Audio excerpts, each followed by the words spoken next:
My best friend is cheating on her husband, and I'm planning on telling him. There we go. Yes.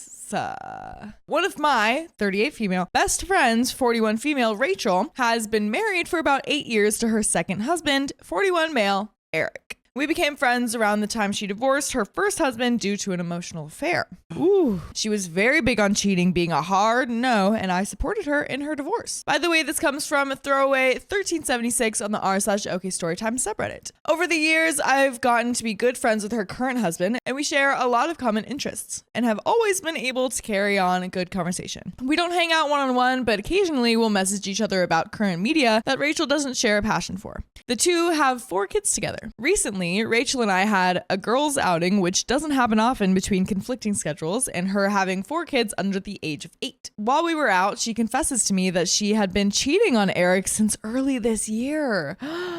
Oh my gosh. What? After you divorce someone for emotional cheating? Yeah, being a hard no.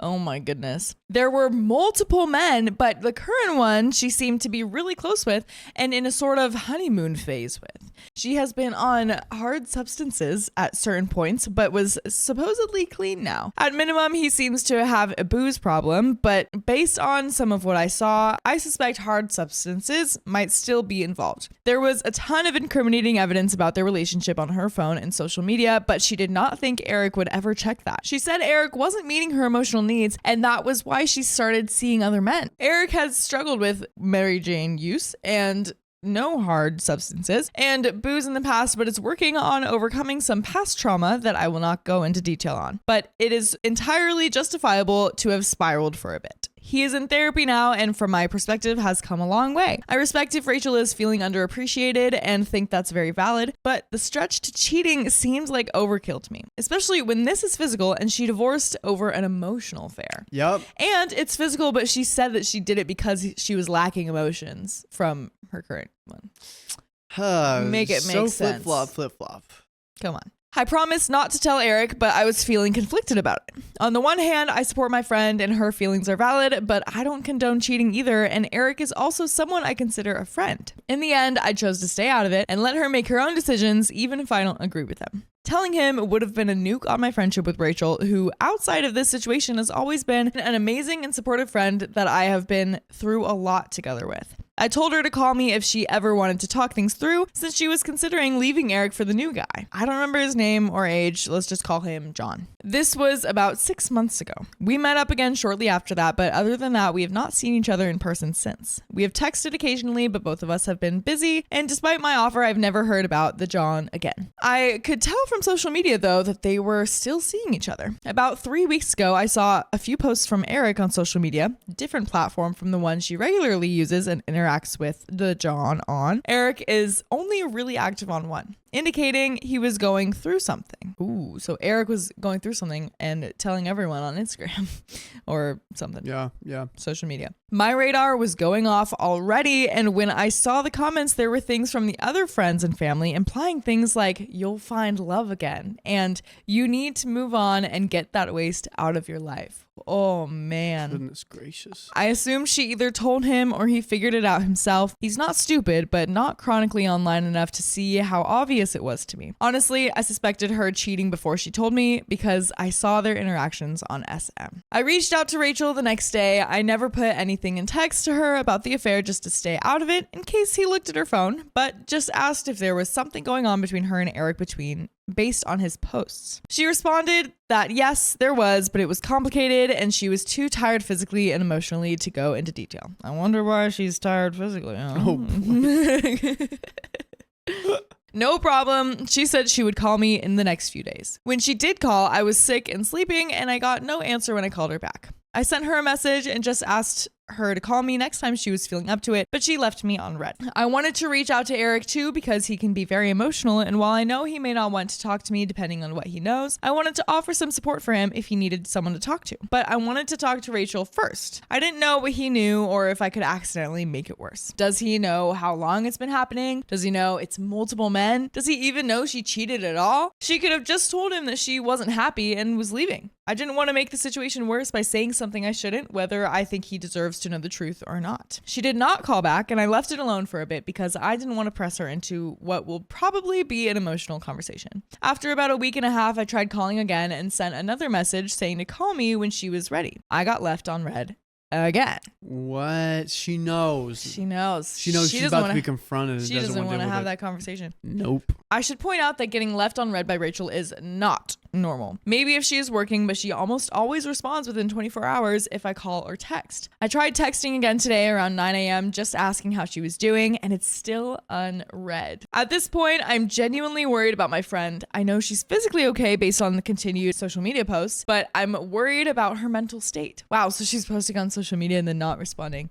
Dang. Oh. Dang. I also still want to reach out to Eric and see how he is doing as a friend. And if he rejects it because he knows I knew, I'm willing to accept that and apologize and never contact him again if that's what he wants. But I do care about him and want to offer support if he needs it. So would I be the a-hole if I reach out to Eric before getting the opportunity to talk to Rachel? I'd be conscious in my interaction about revealing anything, but it also feels like an overstep to have a conversation with him before Rachel. But it's also been 3 weeks and I haven't heard anything from Rachel and am genuinely worried on her behalf. And if Eric is going through it because he found out, I want him to know that he still has a friend in me if he wants it. And admittedly, after 3 weeks, I want the tea. And there is an update, but what's our answer? Would she be the a-hole if she told him? Absolutely not. I think ultimatums are only good for this scenario. They're probably for other scenarios. For like but cheating, like you have to do this or else I will? Yeah, anytime I would ever get a whiff of cheating from any one of my friends, or anyone, I think just friends, I would be like, all right, you're going to have to tell them, or I'm going to. Yeah, especially if you knew the partner. I think if I didn't know the partner, it's like, okay, I don't know what to do about that. But yeah, I don't think you'd be the a-hole. It seems like you're going about this in a really good way, and thinking about everyone's best interest, keeping that in mind. Yeah. So I don't know. Eric seems like a good guy, and he's I don't know. But there is an update. So edits. Thanks everyone for the responses. I accept I would be the a-hole in this situation and will leave it alone. Just to address a couple things. I have zero interest in Eric. I am happily married, and even if I wasn't, Eric is not someone I would have any romantic interest in. A lot of you are saying I am complicit in her cheating. I respect that opinion, but I did give Rachel a pretty stern earful when she first told me. I was hoping that she would eventually end it on her own and come clean, but that doesn't seem to be the case. I'll be reevaluating our friendship when or if I can hear the full story from her. This post was long enough without going into all of the details about why she was unhappy in her marriage, and I do still think that she has valid reasons as to why she was unhappy, but those do not justify cheating. I did tell her that if she was that unhappy, she should end things or come clean and get into couples therapy. A lot of you are saying that she is likely on substances herself since she's dating these guys. I have known Rachel for a long time, and I highly doubt this is the case. Rachel barely drinks and has never smoked. She has a history of dating guys well before Eric. However, they have those tendencies. She tends to be pretty blind to people's bad behavior until it's literally in her face. And you know what else is literally in your face? The fact that there are more full episodes with stories just like these on all of your favorite podcasts app. Just search Spotify, Apple Podcasts, whatever you may choose, and search OK Storytime. Yep. But there is more to the story. Do we have any other final thoughts before moving on? I think it's time for you to move on, OP. Yeah. I think some people have bad reactions to people that like harshly like react to stuff like this. Like I think when she was confiding in her friend about this, she wanted more of like a caring ear of like, okay, let's see what we actually can do about this rather than just her bashing on her. Which I think is fair, but I think it is also fair that like OP would have this reaction. You can't really stop someone from having that reaction.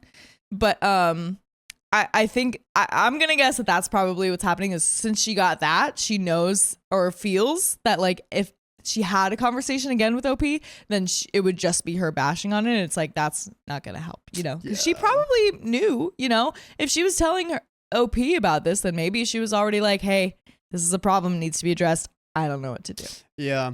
But there is more to the story. OP continues addressing the comments, mentioning wanting the tea was a bad attempt at humor. I want to know what's going on in my friends' lives, not to gossip about it, but to support them. But out of respect for the you're the a-hole vote, I'm going to leave it alone and let Rachel come to me when she's ready. I hope they're working it out. I have no doubt that Eric at least will make sure that the kids get into therapy if they do separate. Some of the feedback was harsh, but I appreciate it nonetheless. Thanks to everyone who responded. But that is the end of that story. If you want more stories like this, search for our podcast, OK Storytime, on Apple Podcasts, Spotify, or wherever you listen to podcasts.